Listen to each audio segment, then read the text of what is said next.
हम मौखिक अभिव्यक्ति ओरल एक्सप्रेशन के तीसरे भाग में प्रवेश कर रहे हैं।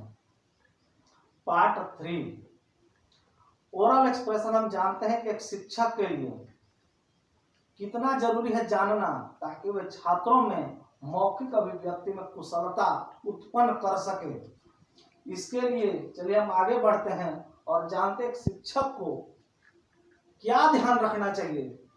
छात्र छात्राओं में मौखिक अभिव्यक्ति में पारंगत कराने के लिए एक शिक्षक को क्या ध्यान रखना चाहिए, इसके बारे में हम विचार करते हैं। पहला है, शुरू में ही आत्म प्रकाशन के लिए आत्मविश्वास का माहौल बनाना चाहिए। एक शिक्षक को हमेशा कोशिश करना चाहिए कि छात्र जो भी वे अपने अंदर से बाहर निकालें, उनका जो आत्म प्रकाशन हो वह उनकी रुचि के अनुसार हो, वह उनकी आवश्यकता के अनुसार हो, वह उनके स्वभाव के अनुसार हो। उसमें वह अपना स्वतः प्रकाशित कर सके। किसी प्रकार का कोई दबाव देने की कोशिश नहीं करना चाहिए। उनकी उम्र को देख करके, उनके बौद्धिक स्तर को देख करके ही हमें उसका आत्म प्रकाशन कराने का भरपूर मौका देना चाहिए। अगला है, शुद्ध उच्चारण का अभ्यास एवं शुद्ध आचरण का बार बार आदर्श प्रस्तुत और ठीक ठीक अनुकरण करें। शुद्ध उच्चारण, बिल्कुल जिस भी भाषा का जो भी वर्ण है, अक्षर है, उसका उच्चारण भली भांति वे कर सकें। जैसे अगर हमारा टठ में जो होता है ना, उसको बोलना है ण, पाणी नी, पता चले यह मूर्धनी न है, यह दंत न है। उसी प्रकार बड़ी उ की मात्रा है तो बड़ी उ का अधिक समय लगना चाहिए, छोटा हुआ तब कम समय लगना चाहिए। तो जो अक्षर वर्ण है उसमें जो स्वर की मात्रा लगल है, वर्ण का जो उच्चारण स्थान है, उस उच्चारण स्थान मुख के विभिन्न भागों से जो निकलने का उच्चारण स्थान है, उसको ध्यानगत रखते हुए एक शिक्षक को चाहिए वह छात्रों से शुद्ध उच्चारण कराने का अभ्यास करावे। और दूसरा का है कि शुद्ध आचरण, हमें कैसा अपना व्यवहार प्रस्तुत करना है एक शिक्षक के सामने, एक संस्थान के जो पदाधिकारी हैं उनके सामने, जो हमारे यहाँ पहुँचते हैं उनके सामने। इस प्रकार आचरण को प्रस्तुत कराने के लिए पहले शिक्षक को ही एक पवित्र आचरण रखना चाहिए छात्रों के सामने। ये नहीं कि वे गलत आचरण रखें तो छात्र भी गलत ही सीखेंगे। गलत मौखिक अभिव्यक्ति का शिक्षक द्वारा होगा तो छात्र निश्चित गलत मौखिक अभिव्यक्ति देंगे। जैसे अगर एक शिक्षक गुड मॉर्निंग ना बोल करके अगर बोलता है मॉर्निंग, तो ठीक उसी प्रकार यह गलत है जैसे वेलकम ना करके हम केवल बोलेंगे कम कम। कम कहने से स्वागतम नहीं हो गया, स्वागतम का अंग्रेजी होता है वेलकम। तो हमें शिक्षक को ध्यान रखना चाहिए कि हमें मॉर्निंग मॉर्निंग नहीं बोलना है, हमें गुड मॉर्निंग बोलना है, ताकि छात्र भी गुड मॉर्निंग ही बोले, ये ना कि केवल मॉर्निंग मॉर्निंग बोलना सीख जाए। इस प्रकार चूंकि सुप्रभात को ही बोलते हैं गुड मॉर्निंग, तो केवल प्रभात प्रभात बोलेंगे तो उसका मतलब हो जाएगा मॉर्निंग मॉर्निंग। इस प्रकार सुप्रभात अगर बोलना है तो सु और प्रभात मतलब गुड मॉर्निंग का अभ्यास शिक्षक द्वारा इस प्रकार विभिन्न प्रकार के शुद्ध आचरण का प्रयोग, शुद्ध शब्दों का प्रयोग शिक्षक द्वारा होना चाहिए, ताकि छात्र उसका अनुकरण करना सीखें। अगला है, शुद्ध व्याकरण सम्मत तथा कथन स्पष्टता हो, प्रभावपूर्णता प्रभावशीलता होना चाहिए।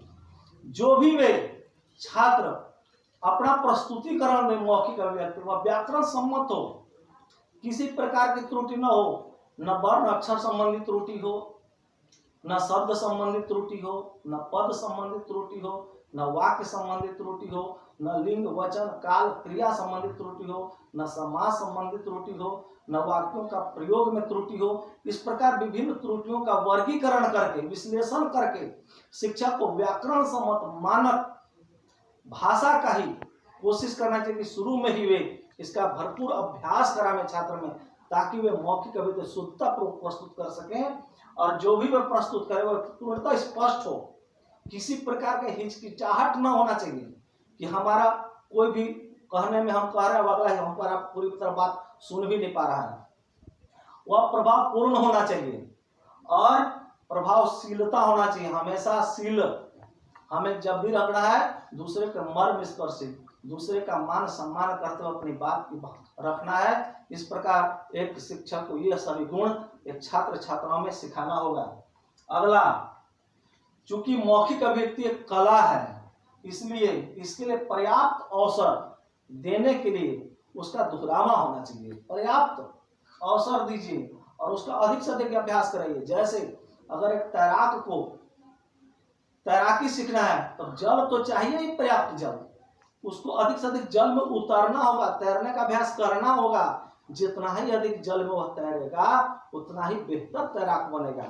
इसलिए अगर आप अपने छात्र छात्राओं को मौखिक अभिव्यक्ति में कुशलता प्राप्त कराना चाहते हैं, एक शिक्षक को चाहिए कि वह छात्रों को अधिक से अधिक मौखिक अभिव्यक्ति कराने का अवसर दे, जिससे कि वे अधिक से अधिक उसका दोहरावा करें, अभ्यास कर सके और उसमें पारंगतता प्राप्त कर सके।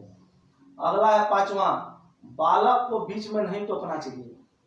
अगर बालक कक्ष में बोल रहे हैं, किसी विषय पर अपनी बात रख रहे हैं या किसी पाठ को पढ़ रहे हैं या किसी विषय पर रख रहे हैं, तो बीच में रोकना टोकना नहीं चाहिए। ऐसा अगर किया जाता है तो जो छात्र का है उसका मनोबल टूट जाता है, उसका जो आत्मविश्वास है वह डगमगा जाता है, उसको लगता है कि हमारे प्रति लोगों की रुचि नहीं है। इसलिए उसको यह लगना चाहिए कि नहीं, आपकी सब बातों को ध्यान पूर्वक सुना है, रुचि पूर्वक सुना है। लेकिन इसका मतलब यह भी नहीं है उनको जैसे तैसे ही बोलने देना चाहिए। उसके लिए हमेशा ध्यान रखना चाहिए कि सबसे पहले जो तेज बच्चे हैं, जो कक्ष के तेज बच्चे हैं, वे सबसे पहले जो मौखिक अभिव्यक्ति शुद्धता पूर्वक रखते हैं उनको पहले मौका दीजिए। उनको मौका देने के बाद ही वे उसका अनुकरण करें। और जो कमजोर बच्चे हैं, मौखिक अभिव्यक्ति में जो कमजोर हैं, वे उसका बाद में करें, अनुकरण करके बोलें। और जब कोई अगर मौखिक अभिव्यक्ति वाला कमजोर छात्र है तो उसको क्या करना चाहिए, जब तेज छात्र अपना काम दूसरा शुरू कर दें तब शिक्षक को अपने नजदीक बुला करके ही उनकी गलतियों का एहसास कराना चाहिए। ये नहीं कि सामूहिक रूप से पूरे कक्षा में कक्ष के सामने किसी छात्र की कमजोरी को बताना यह गलत है, यह अनुचित है, उसके मनोबल को गिराने वाला है। इसलिए अध्यापक जब भी गलतियों को बतावे अपने पास बुला करके उसके बारे में बताना चाहिए। दूसरा, वह जो छात्र है उसमें मौखिक अभिव्यक्ति में कुशलता प्राप्त कराने के लिए शिक्षक को उपयोगी पुस्तक पुस्तिकाएं, पत्र पत्रिकाएं, समाचार पत्र का अधिक से अधिक उपयोग करने का अभ्यास कराना चाहिए, उनको प्रेरित करना चाहिए, ताकि वे जिस भी विषय पर उनको अपनी मौखिक अभिव्यक्ति रखना हो वे उसकी पूर्ण तैयारी कर सकें। चूंकि मौखिक अभिव्यक्ति करने के लिए पूर्ण तैयारी नितांत आवश्यक है। और इसमें भी हम जानते हैं कि वाद विवाद है, भाषण है, चर्चा है, इसमें सब विभिन्न प्रकार की अलग अलग शैलियां होती है, इसलिए पूर्ण तैयारी आवश्यक है। इसलिए शिक्षक को चाहिए कि छात्रों को पत्र पत्रिकाएं, समाचार पत्र, पुस्तकें पढ़ने के लिए एक कहे, ताकि जो निर्धारित विषय है, निर्धारित टॉपिक है, वो इस सब सामग्रियों से इकट्ठा करके पूर्ण तैयारी के साथ अपनी बातों को रख सकें। अगला है, वे जो भी रखें वे क्रमबद्ध हो, जहां तहां से नहीं हो। हमें किस सीक्वेंस में रखना है, किस अवसर पर क्या बातें रखना है, यह क्रमबद्धता पूर्वक हो और अनुकूल हो। जिस समय जो चीज हमें चाहिए उस अनुकूल ही हमें बातें रखना है। और इसकी पूर्व में ही पूर्ण तैयारी कर लिया जाना चाहिए। पर्याप्त अभ्यास करने के बाद ही हमें रियल जो वाद विवाद है, भाषण है, चर्चा है, उसमें अपनी बातों को रखना चाहिए। इसलिए पहले से इसका पर्याप्त अभ्यास हो जाना चाहिए। अगला, पूर्व अभ्यास कराने के लिए, पारंगतता प्राप्त कराने के लिए शिक्षक को हमेशा चाहिए कि निम्नलिखित बातों पर ध्यान दे। क्या क्या दे? अभ्यास जो भी कराया जाए वो उद्देश्य सहित हो और एक पाठ का एक ही उद्देश्य निश्चित कर लिया जाना चाहिए, एक से अधिक कभी उद्देश्य नहीं होना चाहिए। अगला, अभ्यास में कठिनाई क्रम से बढ़ना चाहिए। कठिनाई का जो क्रम है वह क्रमगत होना चाहिए, सरल से कठिन। हमेशा ध्यान रखना है कि शुरू में कठिनाई रख दी, जो कठिनाई बढ़े लेकिन वह क्रमवत हो, लेकिन एक बार में एक ही कठिनाई आना चाहिए। अगला है, बिना समझे पाठ की आवृत्ति दोहरावा नहीं करना है। जो भी छात्र अपने पाठों को, अपने विषय को रख रहे हैं वे समझ पूर्वक रखें। नहीं समझेंगे तो वे उनके जो रचनात्मक क्षमता है, जो चिंतन क्षमता, वह उनका कमजोर हो जाएगा। इसलिए जो भी वे बोले, जो भी अपनी बात रखे, वह समझ के साथ रखें। नेक्स्ट है, बालकों के मनोरंजन को ध्यान में रखते हुए, लेकिन शिक्षक को चाहिए वो उनकी आवश्यकता, रुचि, अनुभव के अनुसार हो, उनकी बौद्धिक क्षमता के अनुसार हो, उसी के अनुरूप ही मौखिक अभिव्यक्ति कराने का अभ्यास करना चाहिए। अगला है, अब मौखिक अभिव्यक्ति में संशोधन एक शिक्षक कैसे कराएगा।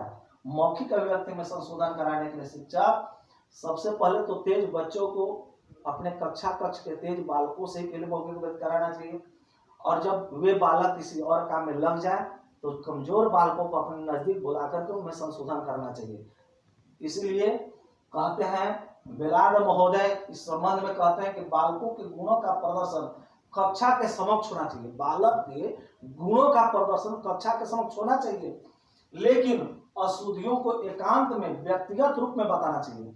अगर बालक के गुणों को बताना है तो कक्षा में बताइए, लेकिन अगर उनके अशुद्धियों को बताना है तो एकांत में, माने व्यक्तिगत रूप से बुला कर उनके अशुद्धियों को बताना चाहिए।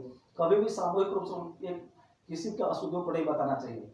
अगला है, यदि हाथों हाथ लगे कि हमको इसी समय अगर सुधार कराने की जरूरत है तो शिक्षक को निम्नलिखित शब्दों का प्रयोग करना चाहिए, उचित निर्देश का प्रयोग करना चाहिए, उचित चेतावनी का प्रयोग करना चाहिए, उचित चेतावनी निर्देश की सहायता लेनी चाहिए। जैसे क्या ले सकता है, वो कह सकता है कि फिर से कहो, जो बोले उसको फिर से कहो, इसे दूसरे रूप में परिव्यक्त करके कहो। अगला कह सकता है शिक्षक कि और जोर से बोलो, जो बोल रहे उसको जोर से बोलो। अगला बोल सकता है कि धीरे बोलो। इस प्रकार वाक्य से उसको वह सुधार कराने का प्रयास करेगा। फिर बोल सकता है कि पुनः बोलो, या बोल सकता है शिक्षक की तीव्र गति से बोलो, बोल सकता है कि मंद गति से बोलो। इस प्रकार बोल सकता है कि मेरे प्रश्न का उत्तर दो, और यह भी बोल सकता है कि यह मेरे प्रश्न को उत्तर नहीं, फिर से प्रयास करो। इस प्रकार से शिक्षक द्वारा दोषों को इकट्ठा किया जाना चाहिए, चाहे वह पद क्रम संबंधी हो, शब्द क्रम संबंधी हो, चाहे वर्ण अक्षर संबंधी, उच्चारण संबंधी हो, चाहे लिंग, काल, वचन, क्रिया संबंधित हो। जो विभिन्न प्रकार का अशुद्धियों है उनका इकट्ठा करके, विश्लेषण करके, वर्गीकरण करके हर एक में पारंगतता प्राप्त कराने का प्रयास करना चाहिए। अगर इस प्रकार से समुचित रूप से एक शिक्षक द्वारा किया गया तो निश्चित रूप से ऐसा अगर प्रयास शिक्षक करेंगे तो उसके छात्र छात्राएं